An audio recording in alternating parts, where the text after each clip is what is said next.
सभी कुछ है मसीह की खुदा का धन्यवाद और सुंदर से मौके के लिए। आज हम देखेंगे कि हमें ऐसे लोगों से दूर रहना चाहिए जो हमें खुदा की तरफ आगे ना बढ़ने दें, जो हमें आत्मिक उन्नति में आगे ना प्रेरित करें, जो हमें जीवन में आगे बढ़ने ना दें, हमें बुरी संगति की ओर बढ़ावा दें। उन लोगों से हमें दूर रहना चाहिए। हम देखेंगे और हमारे पास रह के, हमारे साथ रह के, हमारे अंदर की खूबियों को जान के दूसरों तक पहुंचाना, हमारे अंदर क्या चल रहा है, हमारे मन की इच्छाओं को जान के दूसरों तक पहुंचाना, ऐसे लोगों से हमें दूर रहना चाहिए। हमें दलीला जैसे लोगों से दूर रहना चाहिए। दलीला कौन थी? सिमसोन से प्यार करती थी दलीला। सिमसोन दलीला के प्यार में आ गया था, पर दलीला वो मोहब्बत नहीं करती थी जो सिमसोन करता था उससे। दलीला ने उसके साथ रह के, उससे प्यार का नाटक करके, उसकी जो सामर्थ, उसका बल जो है वो किस चीज में है वो जानना चाहती थी। दलीला वो जब जान के फिर वो अपने लोगों को बताया, उसी में फिर आगे की स्टोरी हुई कि उसको बंदिश बना के ले गए, यही सब हुआ। तो आप इस बात को जानें, परखें अपने जीवन में कि कहीं ऐसे लोग तो नहीं है। होता है जो हमें इमोशनली थोड़ा सा, हमने किसी को अपनी बात बता दी तो थोड़ा सा सांत्वना मिल गया, सिंपैथी मिल गई, लेकिन वो जाके दूसरे को बता दे, इससे बेहतर है कि आप अपनी दुखी, अब चाहे दुखी समय हो आपका, चाहे आपका खुशहाल का समय हो, सब परमेश्वर को बयां करें। परमेश्वर किसी को भी नहीं बताते हैं। परमेश्वर सिर्फ और सिर्फ आपकी सुनते हैं और आपको शांति देंगे और प्रेम करेंगे आपसे, जो प्रेम कहीं नहीं मिलेगा आपको। ऐसे लोगों से जीवन में हमेशा दूर रहें, क्योंकि वो आपके अंदर की बातें, आपका, जैसे उसने, दलीला ने क्या किया, उससे मोहब्बत का नाटक करके उसके अंदर जो सामर्थ्य है, वो कैसे इतने सारे लोगों को मार सकता है, वो कैसे इतनी बड़ी जंग जीत सकता है, वो जानना चाहते थे लोग। दलीला ने वो काम कर दिया, सिमसोन से पता कर लिया और उन्होंने बता दिया। ऐसे लोगों से हमें हमेशा दूर रहना चाहिए।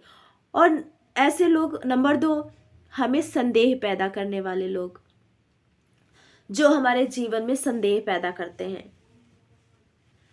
ये काम होगा कि नहीं होगा, नहीं होगा, होगा नहीं होगा, होगा नहीं होगा, ये संदेह पैदा करने वाले लोग हैं। हमारे अंदर विश्वास है कि खुदा इस बात को करेगा, क्योंकि खुदा ने कहा मत डर।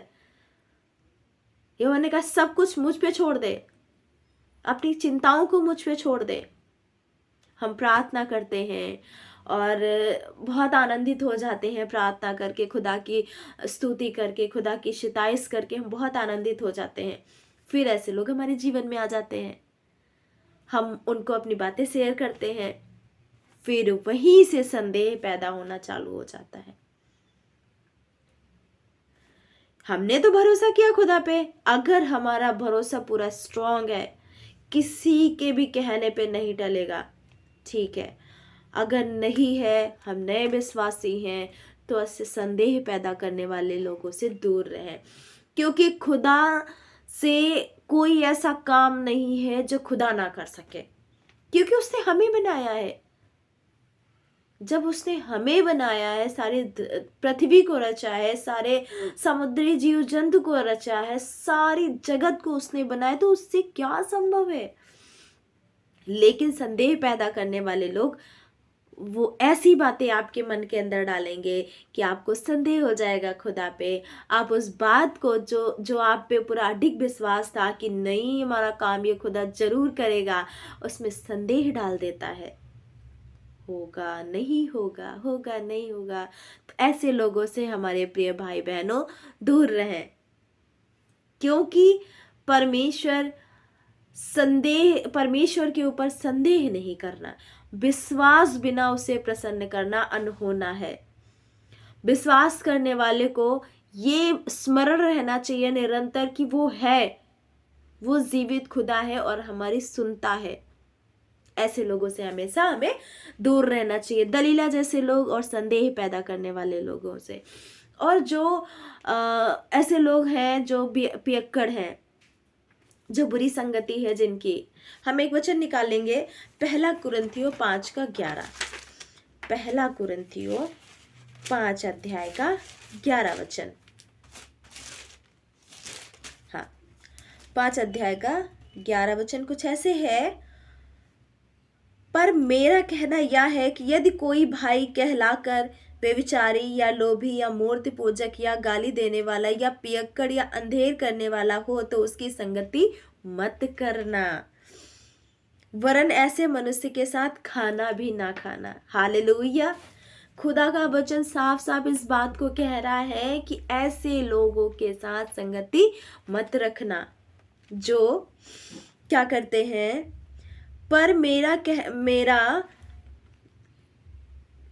कहना यह है कि यदि कोई भाई कहलाकर व्यभिचारी हो, लोभी हो, मूर्ति पूजक हो, गाली देने वाला हो, पियक्कड़ हो, अंधेर करने वाला हो, और तब उसकी संगति मत करना, उसके साथ खाना भी मत खाना। इस बात को प्रेरित पौलुस कहते हैं कि खुदा इस चीज को हमें मना करता है कि ऐसे लोगों से हमें दूर रहना है, बिल्कुल भी नहीं साथ रहना है, क्योंकि फिर हम उनकी संगति में आ जाएंगे। ऐसे लोग हमारे, जैसे वचन कहता है ना, बुरी संगति अच्छे चरित्र को बिगाड़ देती है। तो हमें ऐसे लोगों से दूर रहना है, हमें खुदा के पास रहना है, और खुदा के पास ऐसे लोग नहीं रहते हैं। हमें ऐसे लोगों से दूर रहना है, अपने जीवन को बचाना है, अपने परिवार को बचाना है, उनके लिए प्रार्थना करना है, उनके लिए निरंतर प्रार्थना करना है कि परमेश्वर उनके जीवन को बदल दे। क्योंकि परमेश्वर नहीं चाहता है कि कोई भी हमारा बच्चा, हमारा बेटा, हमारा बेटी जगत में नाश हो, अधोलोक में जाए। परमेश्वर नहीं चाहते हैं, क्योंकि परमेश्वर का वचन कहता है ना कि हर एक घुटना झुकेगा और हर एक जुबान परमेश्वर का अंगीकार करेगी। तो हमें प्रार्थना करना है, हमें दलीला जैसे लोगों से दूर रहना है, हमें संदेह पैदा करने वाले लोगों से दूर रहना है, और हमें पियक्कड़ लोगों से, गाली देने वाले लोगों से, और अंधेर करने वालों से, मूर्ति पूजक वालों से, इन सारे लोगों से दूर रहना है। दूर रहना इट मीन्स हम संसार में रहते हैं तो हमें सारे लोग मिलेंगे, हमें सारे लोग मिलेंगे। तो इसका मतलब ये नहीं कि हम कहीं ऐसी जगह रह जाके जहाँ कोई ना हो, नहीं।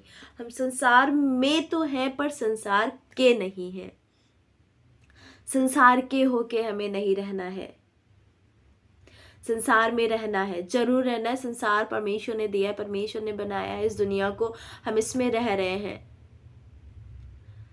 तो हमें सारे लोगों से मिलना है, लेकिन उनसे दूर रहना है, उनकी बातों में नहीं आना है कि वो अपनी बातों में आपको ले लें और आप आ जाएं।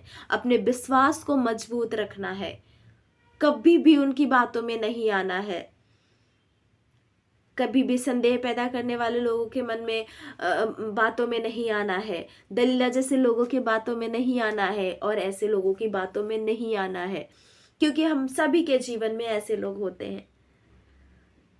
सभी को जय मसीह की। आज के वीडियो से अगर आपने कुछ सीखा है तो मुझे ज़रूर बताइए, और मुझे ये बात बताइए, क्या सचमुच आपके जीवन में आपको लगता है कि कोई दलीला जैसा लोग, संदेह पैदा करने वाले लोग और ऐसे लोग आपके जीवन में है क्या? मुझे ज़रूर बताइए। इस बात के लिए मैं ज़रूर प्रार्थना करूँगी आपके लिए कि परमेश्वर ऐसे लोगों से हम सभी को दूर करें, और परमेश्वर अपनी हिफाजत में हमें रखे, हमारे परिवार को रखे। सभी को जय मसीह की।